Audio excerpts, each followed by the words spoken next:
દર્શક મિત્રો, અમારા વિશેષ કાર્યક્રમમાં હું હિતવી આપ સૌનું સ્વાગત કરું છું। દર્શક મિત્રો, આજે રાષ્ટ્રીય આયુર્વેદ દિવસ સાથે કહેવાય છે આજે ઋષિ ધન્વંતરીજીનો પણ દિવસ છે। આજે ધન્વંતરી દિવસ તરીકે પણ ઉજવવામાં આવે છે। કહેવાય છે કે આજના દિવસે ધન્વંતરી દેવતાઓના વૈદ્ય અને ચિકિત્સાના ભગવાન તેઓને માનવામાં આવે છે અને આજના દિવસે ધનતેરસના દિવસે તેઓનું પણ પૂજન કરવામાં આવે છે અને સાથે આજે રાષ્ટ્રીય આયુર્વેદ દિવસ પણ છે। એટલે ચોક્કસથી આજે આ જ વિષય ઉપર વાત કરવાની છે। મારી સાથે અત્યારે આ ચર્ચામાં જોડાયા છે કમલેશ ઉપાધ્યાયજી અને સાથે અમેરિકા જોર્જિયાથી ફાલ્ગુનીજી। આ બંને મહેમાનોનું સ્વાગત છે। નમસ્કાર। નમસ્કાર। ફાલ્ગુનીજી, આપ શું કહેશો? ખાસ કરીને આજનો દિવસ ધન્વંતરી દિવસ તરીકે ઉજવવામાં આવે છે, રાષ્ટ્રીય આયુર્વેદ દિવસ તરીકે ઉજવવામાં આવે છે, શું કહેશો આપ? આજે કાર્તિક વદ તેરસ, શુક્રવાર 13મી તારીખ, કૃષ્ણ પક્ષની તેરસ તિથિ છે। આજે ધનતેરસ છે અને આ દિવસે ભગવાન ધન્વંતરી સમુદ્ર મંથનમાંથી પ્રગટ થયા હતા, તેથી આ દિવસને ધન્વંતરી દિવસ તરીકે પણ ઉજવવામાં આવે છે। અને ભગવાન ધન્વંતરી એ દુનિયાના સૌ પ્રથમ ચિકિત્સક ગણો, ડોક્ટર ગણો, વૈદ ગણો એ ભગવાન ધન્વંતરી જ હતા। એટલે આયુષ મંત્રાલય અને ગવર્મેન્ટ ઓફ ઇન્ડિયા આ દિવસને નેશનલ આયુર્વેદા ડે તરીકે ઉજવે છે। અને હું આવી રીતે ઇન્ડિયાની બહાર પ્રેક્ટિસ કરું છું, એટલે મારી સાથે બીજા 85 દેશોના આયુર્વેદિક પ્રેક્ટિશનરો પણ જોડાયેલા છે અને અમે બધા આજે વર્લ્ડ આયુર્વેદિક દિવસ તરીકે તેની ઉજવણી કરીશું। બિલકુલ। કમલેશભાઈ, આપ શું કહેશો? ખાસ કરીને જે પ્રકારે શરૂઆતમાં મેં જણાવ્યું કે ઋષિ ધન્વંતરીને કહેવાય કે ભગવાન કહેવાતા હતા, ચિકિત્સાઓના ભગવાન કહેવામાં આવતા હતા, તો આજના દિવસે આપ શું કહેશો? જી, ભગવાન ધન્વંતરી એટલે વિષ્ણુના અવતાર। સમુદ્ર મંથન થયું, એમાં 14 રત્નો નીકળ્યા, શ્રી, મણિ, રંભા, વરુણી, કલ્પદ્રુમ, ધનુ, ધેનુ, શશી, ધન્વંતરી, વિષ અને બાજ। આ એવા ધન્વંતરી જેમના એક હાથમાં આયુર્વેદ, એક હાથમાં કળશ। આ અમૃતકુંભથી, આયુર્વેદના જ્ઞાનથી ભારતીય સંસ્કૃતિની પરંપરામાં એલોપેથી પહેલા પણ આયુર્વેદનું સ્થાન રહ્યું છે। ત્યારે સર્વ માણસ માત્રના, પ્રાણી માત્ર નાશનમ આ ધ્યેય સાથે જે લોકો પછી કોઈ પણ હોય, આયુર્વેદ હોય, હોમિયોપેથી હોય, એલોપેથી હોય, યુનાની હોય, પણ મનુષ્યને અને પ્રાણી માત્રને પીડામાંથી મુક્ત કરવા માટે જે લોકો કામ કરી રહ્યા છે એ સૌ ભગવાન ધન્વંતરીના દેવદૂતો છે। ભગવાન ધન્વંતરી એ નિરામય જીવન માટે, સર્વના કલ્યાણ માટે, આ વિશ્વમાં કોઈ પીડાવાળું ના રહે, માનસિક અથવા શારીરિક, એની ભગવાનના આશીર્વાદ રહે, ત્યાંથી અકાળ મૃત્યુ હરણમ, અકાળે કોઈનું મૃત્યુ ના થાય। આ બધું જ જે જીવન મરણની જે ઘટમાળ છે એમાંથી શાંતિ, શાતા આપવાનું, આશીર્વાદ આપવાનું કામ આ ભગવાન ધન્વંતરી કરે છે। અને વિષ્ણુના અવતાર સમા આ ભગવાન ધન્વંતરીનો આજે પ્રાગટ્ય દિવસ છે। જનરલી આપણા ત્યાં ધનતેરસ એટલે ધનનું પૂજન એ વાત તરીકે આપણે લક્ષ્મી માતાનું પૂજન કરીએ છીએ, કેટલાક યમરાજાનું પણ પૂજન કરતા હોય છે। ભગવાન ધન્વંતરીની વાત છે તો ધન એટલે શું? ધન એટલે આપણા ભારતીય ચિંતનમાં, ભારતીય સ્વાસ્થ્ય ચિંતનમાં કહ્યું છે પહેલું સુખ તે જાતે ન રહ્યા, એટલે સ્વાસ્થ્ય પહેલું સુખ છે, એની ઉપાસના કરવી। ત્યાંથી લઈ સંસ્કાર માટે પેઢીઓના આશીર્વાદ, પેઢીઓમાં પરંપરા, પેઢીઓમાં જીવન, માત્ર વાતો નહીં, કહેની નહીં, કરની જીવનમાં ઉતરે, સંસ્કાર રૂપે સ્થિર થાય, તો સંસ્કાર પણ એક મોટું ધન છે। એ પેઢી દર પેઢી ચાલુ રહે છે અને એક સ્થિર ભાવ તરીકે સમાજમાં પ્રસ્થાપિત થાય છે। તો પહેલું સુખ તે જાતે ન રહ્યા, બીજું સુખ તે સંસ્કારની વાત છે। અને થિંક ગ્લોબલી, એક્ટ લોકલી, આજે મારી બહેન બેઠી છે, વર્લ્ડ આયુર્વેદ દિવસની વાત કરી રહી છે, ત્યારે આનંદની વાત છે। તો આ કળિયુગ છે, વિશ્વમાં આયુર્વેદનું સ્થાનને આ જેટલા પણ ભારતના મનીષીઓ 85 દેશમાં પ્રચાર પ્રસાર કરવાના છે આજે, ત્યારે એક અતિ હર્ષનો આનંદ છે આ ભારત માતાના સંતાનો માટે। તો થિંક ગ્લોબલી, એક્ટ લોકલી, વૈશ્વિક વિચારધારા એક ક્ષણની જીવનની વાત કરીએ તો ત્રીજું સુખ, ત્રીજું ધન એટલે સંતોષ। કળિયુગમાં અસંતોષ એ કળિયુગનું લક્ષણ છે. ત્યારે સંતોષનું ધન પણ આપણે સૌ સમજીએ, એ ધન જે છે એ એકત્ર કરવાની કોશિશ કરીએ. એ પણ આજના દિવસે જો ધનની પૂજાની પણ વાત હોય ધન્વંતરી ભગવાન સાથે, તો સ્વાસ્થ્ય, સંસ્કાર અને સંતોષ આ ત્રણના ધનની પણ ઉપાસના આપણે સૌ કરીએ અને આપણી પેઢીઓમાં, પરિવારોમાં સ્થિર થાય, એ આજના દિવસની મહત્વ છે. બિલકુલ. ફાલ્ગુનીજી, આપની પાસે આવું, ખાસ કરીને આપ વૈદ્ય છો અને કહેવાય છે કે અત્યારે આ કોરોના કાળમાં પણ આપણા તમામ ભારતના લોકોએ આયુર્વેદ દવાને વધારે ઉપયોગમાં લીધી છે. કહેવાય પોતાની ઇમ્યુનિટી વધારવા માટે પણ વધુ પડતું આયુર્વેદ દવાનો ઉપયોગ કર્યો છે. અને કદાચ આયુર્વેદિક દવાના કારણે જ ઘણા બધા લોકો એવું માને છે કે તેઓને જે ખાસ કરીને જેટલા પણ એવા લોકો છે કે જેમને હજી સુધી કોરોના નથી થયો, એ આયુર્વેદને જ આભાર માની રહ્યો છે કે અમે લોકો અત્યારે નિરોગી છે તો આયુર્વેદિક દવાના કારણે જ. અને આપ ચોક્કસ કહી શકાય કે વિશ્વના ખૂણે ખૂણે આપ આયુર્વેદને ફેલાવી રહ્યા છો, આયુર્વેદનું મહત્વ સમજાવી રહ્યા છો. ત્યારે ચોક્કસથી કહી શકાય કે તેને લઈને લોકોમાં હજી કેટલી સમજણ છે? ભારતના લોકો તો આયુર્વેદને સમજે જ છે, પરંતુ જ્યારે વિશ્વના અન્ય દેશોની વાત આવે ત્યારે એ લોકોમાં આયુર્વેદ પ્રત્યે કેટલી જાગૃતતા છે? હા, ભારતના દેશોમાં તો નાનપણથી ગળથૂથીમાંથી જ હળદર, તુલસી, લીમડો, આમળા, બધી જાત જાતની ઔષધિઓ નાનપણથી જ બાળકોને આપવામાં આવે છે. બાળકોને જે આયુર્વેદિક પ્રમાણેના 16 સંસ્કાર કયા છે એ સંસ્કાર પ્રમાણેનું નાનપણથી જ પાલન પોષણ કરવામાં આવે છે. પણ ભારત સિવાયના બીજા બધા દેશોમાં પણ હવે ધીમે ધીમે લોકો, દરેકે દરેક ઘર, અમેરિકામાં પણ એક પણ ઘર એવું નહીં હોય કે જે આપણા રસોડાના લકડિયાનો જે મસાલાનો ડબ્બો છે એમાં મસ્ટર્ડ ઓઇલ એટલે રાઈના દાણા, ક્યુમિન ઓઇલ, ક્યુમિન સીડ એટલે જીરું, રાઈ, જીરું, લાલ મરચું, હળદર, બધી નાનામાં નાની વસ્તુઓનો ઉપયોગ કરતા થયા છે. ઇવન એ લોકો હિંગ પણ વાપરે છે. ઘણી બધી વખત મને અચરજ થાય કે ઘણા બધા જે નોન ઇન્ડિયન લોકો છે, જે અમેરિકન્સ લોકો છે, જે મારી પાસે આવે છે, એ લોકો મને એવું કે હું મેથીના કુરિયા, હિંગ ને એ બધું વાપરું છું. ત્યારે મને આશ્ચર્ય થાય છે કે આ લોકો પણ આ બધાનો ઉપયોગ કરતા થયા છે. અને બેઝિકલી આખું વિશ્વ આ મહામારીનો ભોગ બની રહ્યું છે. આખા વિશ્વમાં અત્યારે એવી કોઈ જ દવા નથી કે જે આ મહામારીનો દૂર કરી શકે. હજુ પ્રોપર રસી પણ શોધાઈ નથી. ત્યારે આ આયુર્વેદિક એક એવું અદ્ભુત વિજ્ઞાન છે, એક એવું અદ્ભુત સાયન્સ છે કે ખૂણે ખૂણે લોકોના ઘર સુધી લોકો media through, social media through, YouTube channel, નાના નાના ઘણા બધા એવા વિડીયોઝ, ઘણા બધા એવા નાના નાના ટિપ્સ કે એ લોકો અપનાવે છે. ગરમ પાણી પીવું, હળદર સાથે પીવું ગરમ પાણી, ઘણી બધી આપણી આયુર્વેદિક એટલી બધી ઔષધિઓનો પણ અહીંયા અમેરિકામાં ઉપયોગ થાય છે, ઉપયોગ કરે છે, અને લોકો મેક્સિમમ સ્વસ્થ રહેવાનો પ્રયત્ન કરે છે. ખૂબ જ સારી રીતે એ લોકો અહીંયા દરેકે દરેક વસ્તુને ફોલો કરે છે.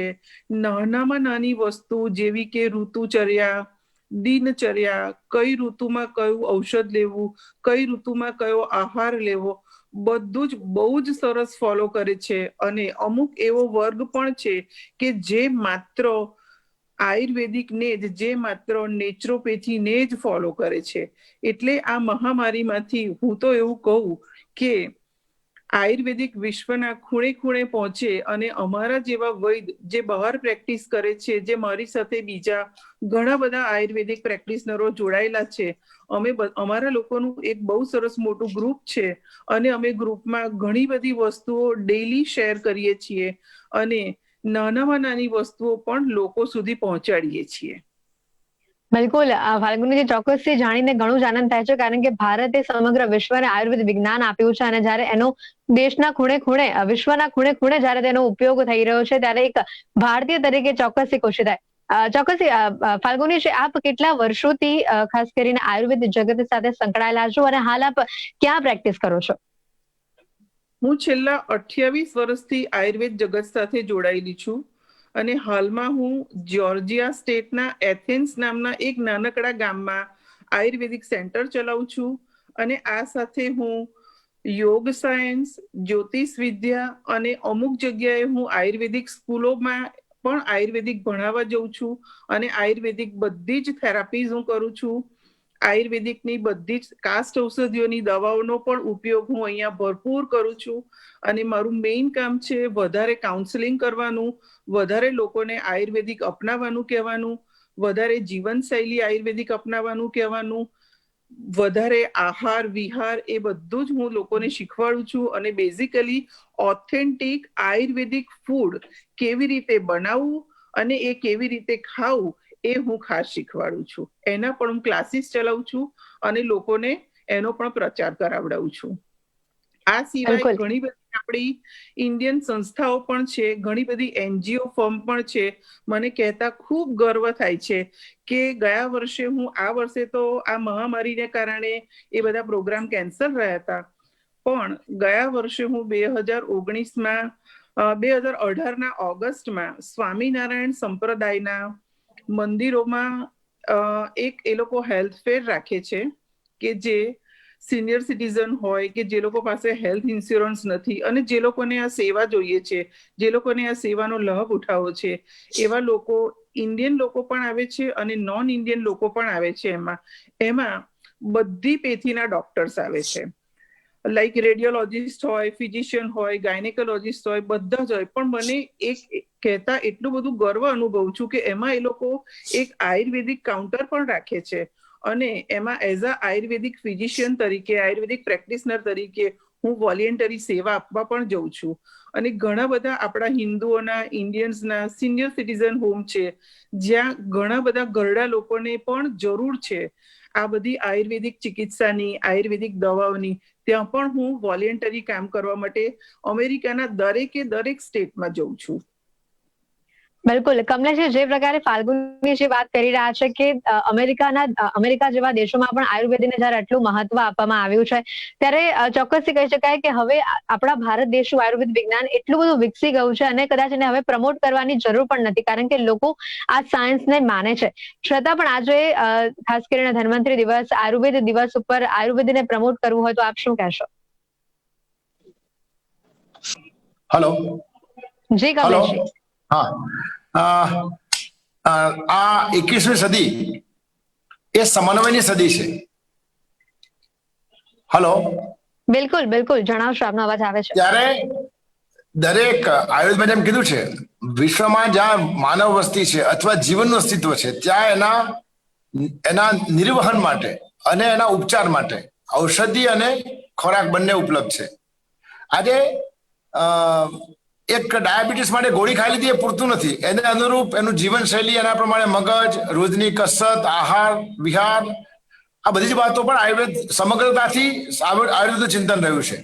આજે સમન્વયની સદી જ્યારે છે ત્યારે દરેક પથી સાથે રહી અને માત્ર મનુષ્ય નહીં, હું હોલિસ્ટિક એપ્રોચ એને કહેવાય કે બધી પથી ભેગા થઈને કામ કરે. હું છેલ્લા 2005થી તો નિયમિત વન હેલ્થની વાત કરું છું. વન હેલ્થ એટલે તંદુરસ્ત મનુષ્ય તો જ રહી શકે જો વાતાવરણ તંદુરસ્ત હોય અને તંદુરસ્ત પશુ, પ્રાણી, જળચર, જીવજંતુ, જેટલા પણ આ વાયરસ, બેક્ટેરિયા છે એ દરેકનું સહઅસ્તિત્વ છે. We are interdependent, we are interlinked, we are interconnected. આપણે સંલગ્ન છીએ, આપણે જોડાયેલા છીએ, આપણે એકબીજા પર પરસ્પર અવલંબી છીએ, એકબીજા પર અવલંબિત છીએ. ત્યારે આ વાતો ના ભૂલીએ. આજે સાયન્સ મેગેઝિનનું એક સારું મોટું કોટ છે, જો આ વિશ્વમાંથી માત્ર પતંગિયાને મારી નાખવામાં આવે તો 50 વર્ષમાં માનવ સૃષ્ટિ નાશ પામે. એમાં બીજું વાક્ય લખ્યું છે કે જો આ વિશ્વમાંથી બધા જ માણસો મારી નાખવામાં આવે તો આ ધરતી પર ફળ, ફૂલ, વેલા, ફૂલે, ફાલે. આ બહુ ગંભીર વાત છે. ઘાતકતા માંથી બચવું પડશે.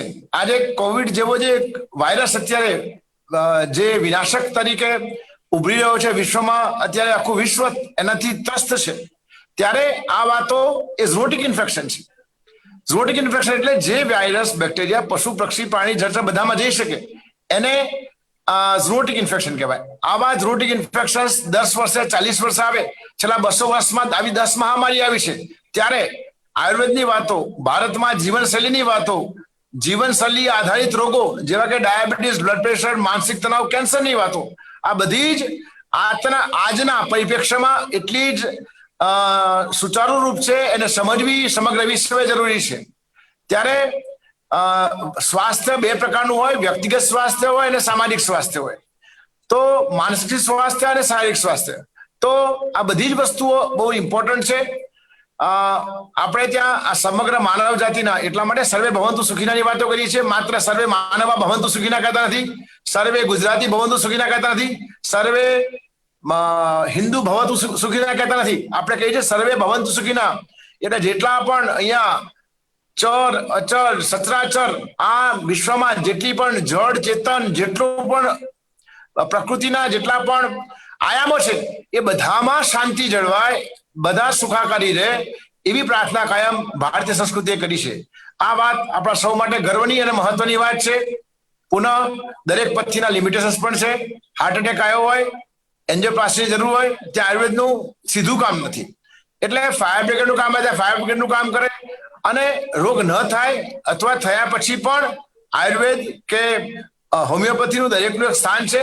તો દરેક પદ્ધતિની પોતાના એના ફાયદા પણ છે, ગેરફાયદા છે. આપણે સૌ સમજીએ અને વિશ્વમાં માનવ કલ્યાણ માટે આ બધી વસ્તુઓનો આપણે યથાયોગ્ય વપરાશ કરીએ એ જરૂરી છે. આજનું સાયન્સ, મોડર્ન મેડિસિન,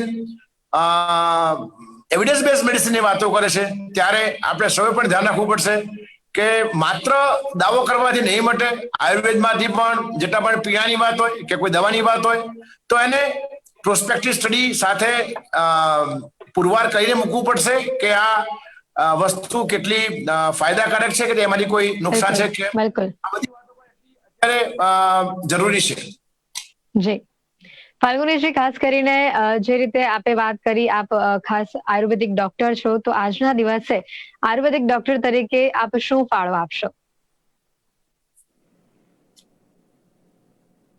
હું આયુર્વેદિક ડોક્ટર તરીકે, એક વૈદ્ય તરીકે આજના દિવસે હું મારા મનથી, તનથી વિશ્વને એવી પ્રાર્થના કરું છું, અને વિશ્વના દરેકે દરેક ખૂણાએ સોશિયલ મીડિયા માર્કેટ દ્વારા, યુટ્યુબ ચેનલ દ્વારા હું દર અઠવાડિયે લગભગ એક યુટ્યુબ ચેનલ મૂકું છું, અને એના ઉપર હું આયુર્વેદિકના નાના નાના ટિપ્સ, આયુર્વેદિકની નાની નાની એવી જાણકારી કે જે લોકોને ખબર નથી, અને નાના નાના જે આયુર્વેદિકના નુસ્ખા છે એ દુનિયાના દરેકે દરેક ખૂણા સુધી પહોંચાડવાનો પ્રયત્ન કરીશ. અને જેટલું બને એટલું આયુર્વેદિકને વિશ્વમાં પ્રમોટ કરીશ. આયુર્વેદિક નંબર 1 બને અને દુનિયાના દરેકે દરેક લોકો સ્વસ્થ રહે અને આયુર્વેદિક અપનાવે, એવી હું તન મન ધનથી પ્રાર્થના બી કરીશ, પ્રયત્ન બી કરીશ અને મહેનત બી કરીશ.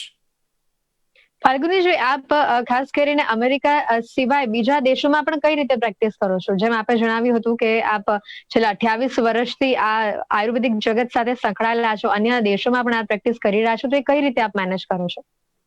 એટલે હવે અત્યારે સોશિયલ મીડિયા માર્કેટ અને આ મીડિયા એટલું બધું પાવરફુલ પ્લેટફોર્મ ઊભું થયું છે કે અત્યારે હાલમાં હું યુરોપિયન કન્ટ્રીઝના અમુક દેશોમાં અને ઇવન લંડનમાં બી હું વર્ચ્યુઅલ કન્સલ્ટેશન આપું છું. કે મારી પોતાની એક વેબસાઇટ બનાવી છે અને એના ઉપરથી હું લોકોના કોન્ટેક્ટ કરું છું, અને જે લોકોને જરૂર છે આયુર્વેદિકની, આયુર્વેદિક કાઉન્સેલિંગની, આયુર્વેદિક ફૂડની, આયુર્વેદિક જીવનશૈલીની, એ લોકો એ કાઉન્સેલિંગ હું વર્ચ્યુઅલ કન્સલ્ટેશન, એટલે આ ઝૂમ મિટિંગથી જે અત્યારે આપણે કરી રહ્યા છીએ એવી રીતે હું ઝૂમ મિટિંગથી એ લોકોને લગભગ 45 મિનિટથી 1 કલાક સુધી શારીરિક અને માનસિક કાઉન્સેલિંગ કરી, અને પછી એ લોકોને થેરાપીઝ, આયુર્વેદિક ટ્રીટમેન્ટ, શું કરવું શું નહીં, શું આચાર વિચાર પાડવા, શું ચરી પાડવી, એ બધાનું જ્ઞાન આપું છું. અને બધું જ પેપર વર્ક પછી પાછું એ લોકોને હું ઈમેલ કરું છું, અને દરેકે દરેક વસ્તુ હું એમને લેખિત આપી અને સમજાવું છું.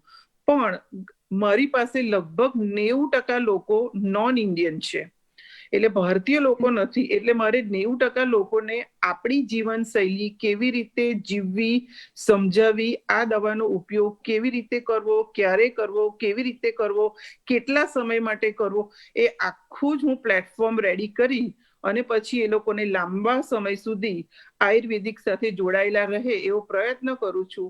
અને સારી વાત તો એવી પણ છે કે જે વ્યક્તિ મારી જોડે દર્દી તરીકે પેશન્ટ તરીકે આવે છે એ લોકોને તો હું સારવાર આપું છું, પણ એ લોકોનું ફ્રેન્ડ સર્કલ, એ લોકોના સોશિયલ રિલેશન વાળા જે પણ લોકો છે એ પણ ધીમે ધીમે અપનાવે છે. મારી સાથે એક દર્દી આવેલો હોય તો એની સાથે એના જ સર્કલના બીજા અનેકો દર્દીઓ આવે છે. એટલે આ રીતે વર્ચ્યુઅલ કન્સલ્ટેશન થી પણ હું એ લોકો સાથે જોડાયેલી છું. બિલકુલ, જે પ્રકારે ફાલ્ગુનીજી આપે વાત કરી કે 90% આપની પાસે નોન ઇન્ડિયન ખાસ કરીને દર્દીઓ આવે છે, તો ચોક્કસથી કહી શકાય કે આ ઘણી અચરજ પ્રમાણે એવી વાત છે કે આયુર્વેદે આટલું ઉમદા સ્થાન કેળવ્યું છે. ખાસ કરીને ભારતીય લોકોમાં તો આયુર્વેદનું ઘણું જ મહત્વ છે, પરંતુ જયારે બહારના દેશના લોકો આયુર્વેદને આટલું માને છે, આટલું ફોલો કરે છે, ત્યારે આપ પણ એક મૂળ ભારતીય છો, ત્યારે આપને કેવો અનુભવ થાય છે?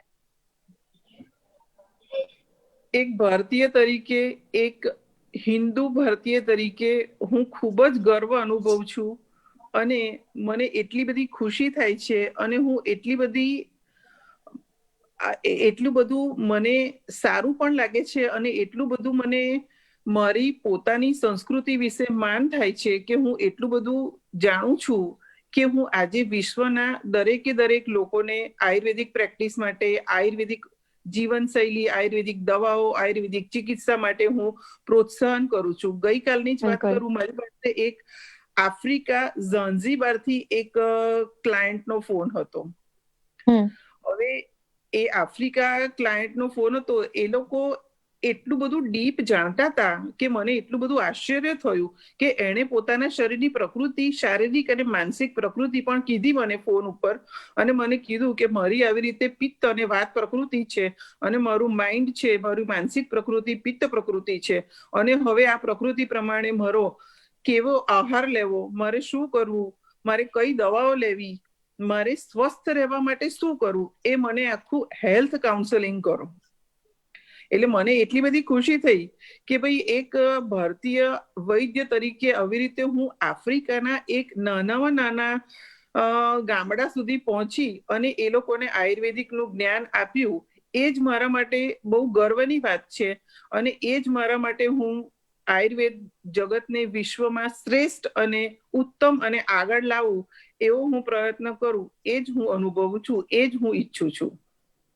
બિલકુલ. તો દર્શક મિત્રો, ખાસ આજે વાત કરી, આજે ધન્વંતરી દિવસ, રાષ્ટ્રીય આયુર્વેદ દિવસ છે અને તેને લઈને જ મારી સાથે આખી આ ચર્ચામાં જોડાયા હતા વૈદ્ય ફાલ્ગુની ત્રિવેદીજી અને સાથે જ તેઓની કમલેશ ઉપાધ્યાયજી કે જેઓ પણ એક ડોક્ટર છે. આ બંને મહેમાનોનો ખૂબ ખૂબ આભાર, આપ અમારી સાથે આખી ચર્ચામાં જોડાયા તે બદલ. નમસ્કાર. તો બિલકુલ દર્શક મિત્રો, અત્યારે જે રીતે આપણે જોયું, આજે આયુર્વેદ દિવસ છે અને આયુર્વેદનું મહત્વ ન માત્ર ભારતમાં પરંતુ સમગ્ર વિશ્વમાં જે રીતે ફેલાઈ રહ્યું છે. અમારી સાથે જે વૈદ્ય જોડાયા હતા ફાલ્ગુનીજી, તેઓ પણ 28 વર્ષથી આયુર્વેદને લઈને પ્રેક્ટિસ કરી રહ્યા છે અને વિશ્વના ખૂણે ખૂણે આયુર્વેદ કઈ રીતે પહોંચાડવું તેના માટે કામ કરી રહ્યા છે. ત્યારે ચોક્કસથી એક ભારતીય તરીકે આપણી સંસ્કૃતિ પર, આયુર્વેદ વિજ્ઞાન ઉપર આપણને ગર્વ થાય છે. દર્શક મિત્રો, હાલ ચર્ચામાં સમય થયો છે રજા લેવાનો. આપ મને રજા આપશો. નમસ્કાર.